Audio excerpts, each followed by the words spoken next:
Hey guys, in this video, I'll be walking you through how you can recover deleted project on Capcut. Alright, let's begin. First of all, open the Capcut app on your mobile device and make sure it is updated to the latest version available. After that, make sure to sign into your account so that you are able to recover those deleted projects. Once you have signed in, go back to the Edit section and all of your recent projects will be present here. For the sake of this tutorial, I will delete one of my recent projects and then recover it.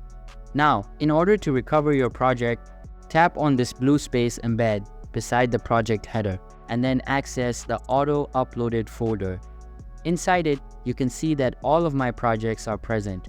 Simply download the required one by tapping on this three dots icon and then selecting download. Once the downloading is complete, you can go back to the projects and your deleted project will be recovered automatically. So that's basically how you can recover deleted project on Capcut. So that's all for this video. If you find it helpful, consider subscribing and giving this a big thumbs up, and I'll catch you in the next one. Thanks.